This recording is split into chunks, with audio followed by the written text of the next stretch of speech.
Mom, if Dad's gone, the company's all mine, right? Listening in disbelief at my brother's words, our mom, Patricia, responded, Well, obviously, Daniel. Plus, if you do the math, there's supposed to be a sizable inheritance in Plan B. With Dad's life insurance, we could live large for a while. It's like a bonus, huh? Oh, gotta thank our absent dad. I felt like I was about to explode with anger. What's wrong with these people? This is unforgivable. I can't let them have their way. Just as I was about to yell, I got a call from Dad in the hospital. This story goes back a few months. My name is Christopher. I'm a 33-year-old architect working at a design firm. I moved out of my family home and now live alone in a nearby condo. Being single is a little lonely, but I love my job and live a fulfilling life every day. Today is a day off, and I had plans to meet with my dad, James. Ah, Christopher, how have you been? Dad showed up for our meetup with his usual warm smile on his face. Dad, long time no see. Have you lost some weight? Running a business must be tough. Work keeps me busy, but I'm doing well. Let's get going. I occasionally meet up with my dad like this to catch up over a meal. Today, Dad invited me to join him for some volunteer work. We're at a small children's care facility on the outskirts of town. Hello, Mr. Smith. James, Christopher, hello, and thank you for coming today. We were greeted by the friendly face of the elderly director. Dad and Mr. Smith were chatting away warmly. Turns out my dad grew up in this facility. After leaving it, he put himself through college and started his own architecture firm. Even without any relatives to rely on, he made it on his own efforts, and I've always admired him for that. On his day off, Dad often invites me to volunteer at the facility with him. Since we both have backgrounds in architecture, we can repair furniture and playground equipment. James, Christopher, you've helped a lot today. After finishing our repairs on beds, chairs, and swings, Mr. Smith thanked us as we were leaving. I felt good about making a difference, and for Dad, visiting Mr. Smith, who's like a father to him, must be important too. As we walked side by side, pondering where to grab a bite, a sleek black luxury car pulled up next to us. The window rolled down and out popped Mom. Driving the car was my brother Daniel. Well, well, look who it is. Back from the care facility again, are we? Mom said. It's embarrassing to have a dad without parents. Can we stop this already? Mom, let's go. My brother spoke, chomping on his gum. I wanted to retort that he was the one who should be embarrassed, being an adult with no stable job and dyed hair, but I held back. No point in saying anything to these people. It would be a waste. Daniel and I are going to dinner. You two can grab some fast food, and don't forget to fold the laundry. All right, understood, Patricia. Dad responded, and without another word, Mom rolled up the car window and they drove off. Dad and I just watched them go, saying nothing. Mom and my brother looked down on Dad, belittled him at every turn. Honestly, Mom might be beautiful on the outside, but that's about it. But the reason they can do all this is that they're basically living off Dad's income. They've been trash-talking him for as long as I can remember, saying he's a deadbeat from an orphanage, that he has no ambition or excitement in his life. They probably only see Dad as a wallet that listens to their every demand.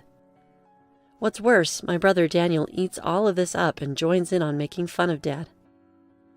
Our family has 2 kids, but Mom has always lavished her love only on Daniel. She's pretty much ignored me, giving Daniel whatever he wants, whenever he wants. Thanks to that, Daniel still clings to Mom like a child. Even in his 30s, he still calls her Mommy and lets her dictate even what he wears and eats.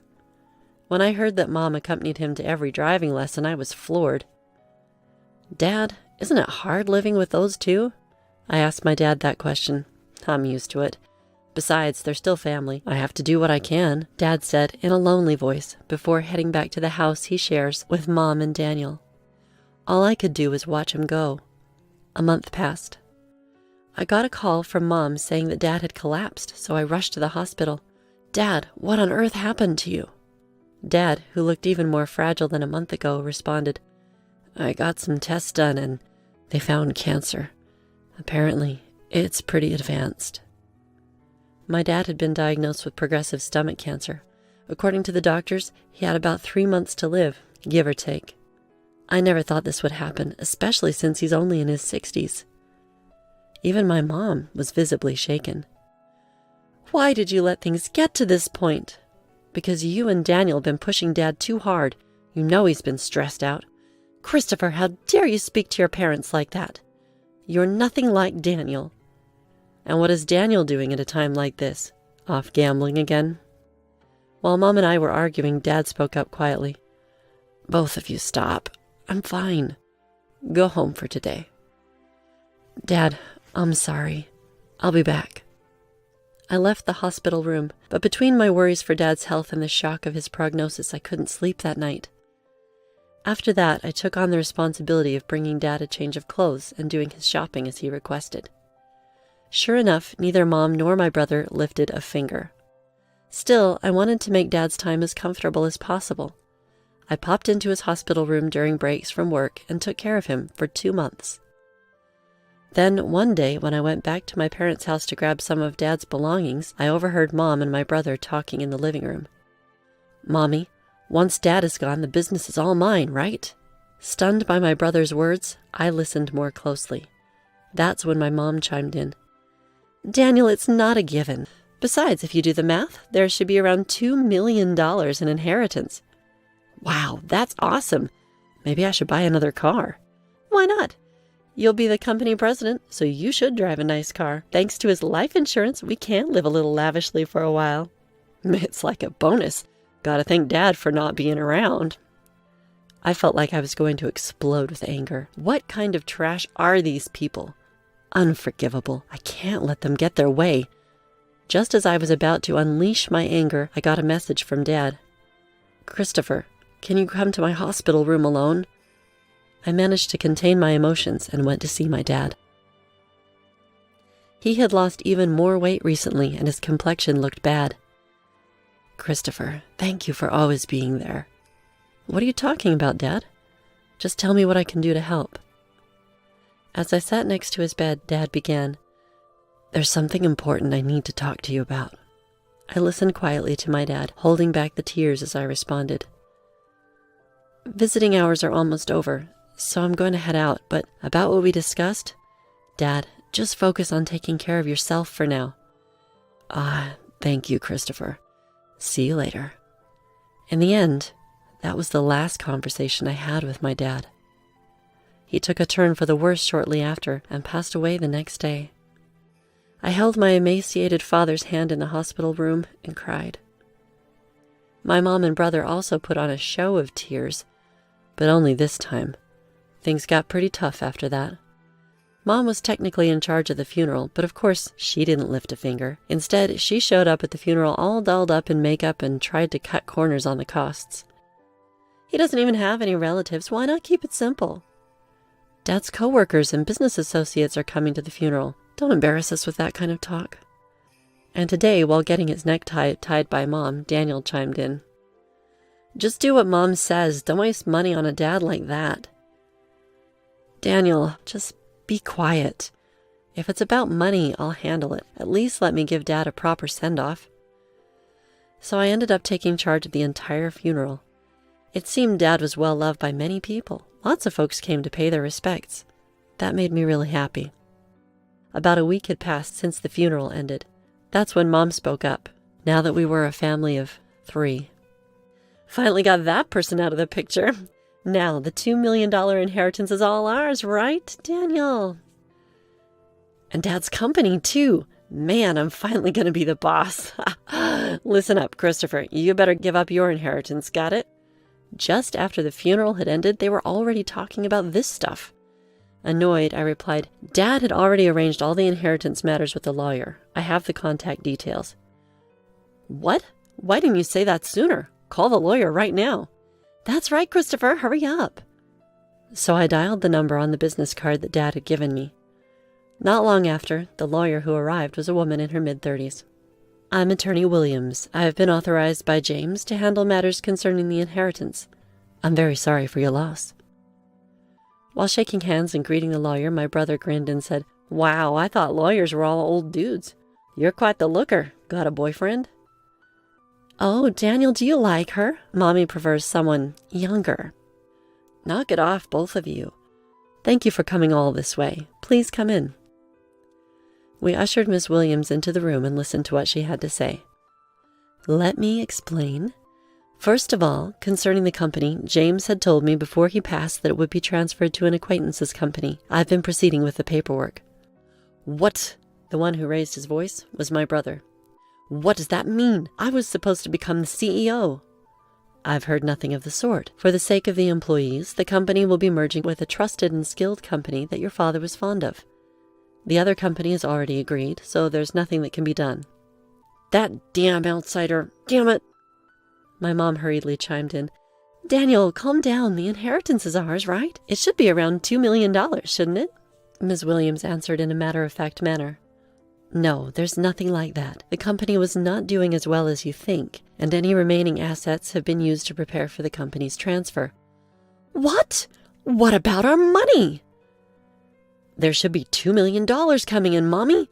What's going on? Patricia has received a substantial life insurance payout. She has left a will expressing the desire to gift that money. What are you talking about? We've already spent that on a new car. Hey, lawyer, Dad had multiple insurance policies, right? What about those other payouts? Regarding life insurance, James had canceled all policies before he passed. All I know is that the money was used up. What? Where did all the money go before he died? Damn it! Was he planning to leave us without a dime? I watched Ms. Williams leave as my mom and brother lost their composure. As she left, she said, It's tough, isn't it? All I could do was give her a wry smile in return. I looked up at the night sky, recalling the last conversation I had with my father while walking. Christopher, would you take over the company if I die? There might not be much in assets, but I should be able to leave you at least the insurance money. There should be enough of that. What are you talking about, Dad? You are the only one in the family who was kind to me. I wanted to leave something for you, at least. Dad, I respect you for building the company from scratch with your own hard work. I want to make it on my own too. I don't need the company or the insurance money. But if there's any inheritance left, I want you to use it as you wish. I'll help in any way I can. Christopher, thank you. Thank you. Walking along, I realized I had arrived at the facility. Despite it being night, Mr. Smith was in the yard. When he saw me, he ran over in tears. Christopher, James passed away so suddenly. He told me not to come to the funeral, but actually... Mr. Smith, my dad was grateful for both you and the facility. I just found out, too. A little while ago, James made a large donation to the facility. A really large one. Now we can buy the things the kids need. We might even be able to renovate. Thank you.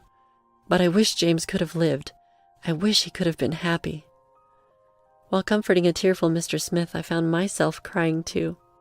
Looking up at the starry sky, I whispered in my heart, Dad, you did it. You really did it. A few months later, I had occasionally met with lawyer Ms. Williams to handle the intricate legalities of transferring the company and settling the estate.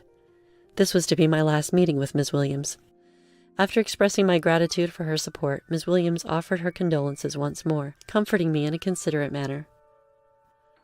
As I was seeing off Miss Williams, I thought about how I might never see her beautiful face again. She was such a kind and gracious person. Just then, as I was waving goodbye, a familiar car pulled up beside Miss Williams, and out jumped my brother, wielding a metal bat. Ah! Hey, what the heck are you doing? I yelled and quickly tackled my brother. Shut up! Let go of me! His face turning red as I held him down to the ground, he was struggling. Were you trying to attack Miss Williams? What's going on? What's going on? Because of her, I didn't get the company or the money. It's her fault, damn it. That's ridiculous. This isn't Miss Williams' fault. I had thought he was foolish, but this was beyond anything I'd expected. While shielding a trembling Miss Williams, I called the police. Inside my brother's car, not just a bat, but also a rope and a stun gun were found, clearly weapons. He was swiftly arrested. When our mother found out, she fumed. You'd send Daniel to jail? Your own family? How heartless. I replied calmly, I no longer consider you or him family. My only family was my late dad. I'm cutting ties with the both of you. Mom was still ranting, but I ignored her and cooperated fully with the police investigation. I later found out that my brother had also been repeatedly harassing Ms. Williams online, making vulgar comments and slandering her. Threats had even been made, and the police were in the process of identifying him. My brother was sentenced to jail for his attempted attack on Ms. Williams. She also sued him in civil court for defamation, and he was ordered to pay damages too. Please take every penny he has if that'll make him reflect on his actions. I'm truly sorry for all this. Upon my apology, Ms. Williams gave a faint smile and said, I'll do just that.